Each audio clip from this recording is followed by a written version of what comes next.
Ya, kasus baru corona yang terus meningkat dan cenderung tidak terkendali mulai menghantui banyak orang. Perasaan frustasi bisa muncul saat seseorang menjalankan protokol kesehatan, namun keluarga atau dirinya akhirnya terjangkit juga oleh serangan virus corona.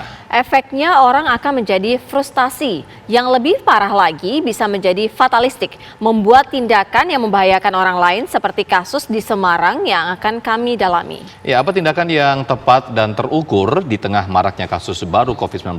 Untuk membahasnya telah bergabung dokter spesialis paru Bu Erlina Burhan, lalu psikiater yang juga sekjen Asia Federation of Psychiatric Association Nova Rianti Yusuf, dan pasien yang telah sembuh dari COVID-19 mantan Ketua KPID Jakarta Hamdan Masil. Selamat sore.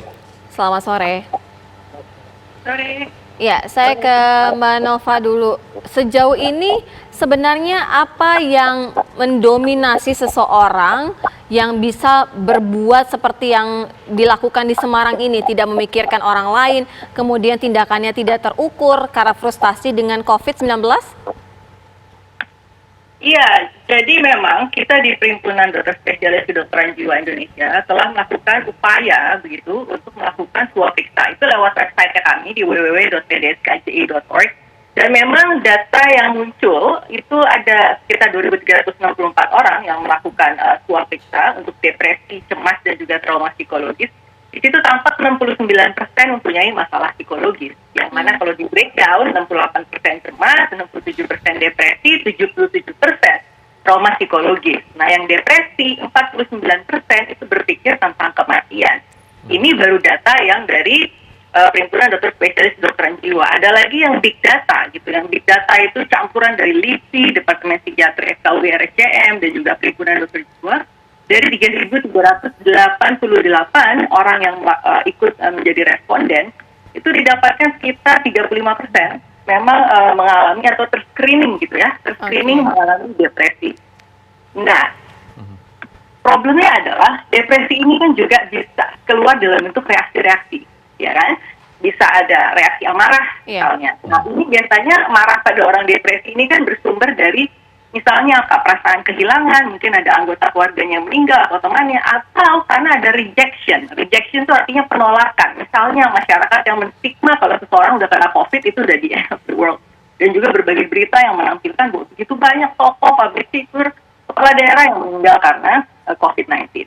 Nah, kemudian reaksi marah ini bisa diwujudkan gitu ya dalam diri dia sendiri gitu, sampai separah bunuh diri, misalnya di rumah sakit UI, di rumah sakit di Wisma Atlet ya, rumah sakit darurat gitu. Juga bisa perilakunya yang agresif keluar gitu ya. Jadi seperti yang digambarkan, seperti yang pada kasus yang tadi dikatakan, ada yang ibu akhirnya merasa frustrasi begitu ya, frustrated gitu. Dia marah kan melihat anaknya. Sebenarnya gue sudah give up dengan situasi ini semua gitu. Mungkin pendidikannya tidak cukup tinggi untuk memahami pembelajaran jarak jauh. Akhirnya yang dikeluarkan adalah hostilitas atau kekerasan, sampai mungkin dia nggak tahu kalau dia mukul di area itu berbahaya buat si anak gitu. Tapi saking dia sudah emosi karena dia frustrated juga, saya nggak ngerti nih dengan PJJ ini.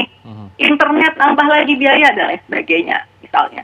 Nah, jadi ini yang muncul sekarang di masyarakat adalah kasuistik ya, gitu. Dari mulai yang tadi yang orang tua sampai melakukan bunuh diri itu di sebuah media massa, saya senang sekali dia menyimpulkan bahwa orang tua butuh dukungan psikososial. Jadi jadi artinya sekarang kan yang kita fokuskan kelompok rentan kan, dari mulai orang tua, kemudian anak, remaja gitu. Nah, dokter atau tenaga kesehatan lainnya, ternyata memang orang tua pun saat ini dia butuh dukungan psikososial gitu. Saya ke Dr. Erlina. Bagaimana Dr. Erlina Anda melihat kasus yang terjadi di Semarang, banyak orang stres, kemudian mungkin orang juga berusaha untuk serius untuk protokol kesehatan tapi tetap kena. Kemudian ditambah lagi tingginya kasus yang semakin meningkat, bahkan kemarin mencapai 4.000 kasus untuk seluruh Indonesia.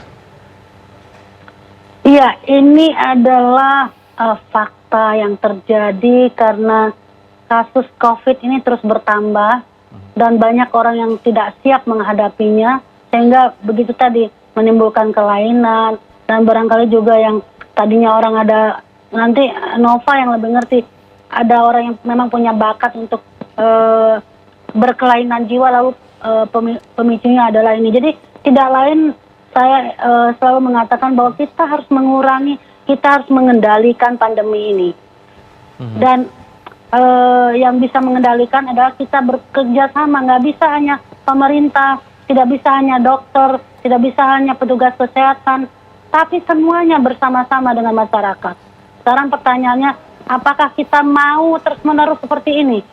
Tidak kan? Iya. Karena itu tadi bahaya sekali.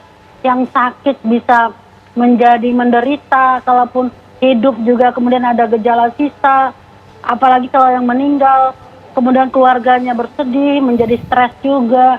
Lama-lama petugas kesehatan juga nggak kuat ini kalau maraton terus nih dari Maret sampai September, bukannya berkurang, tapi malah makin naik.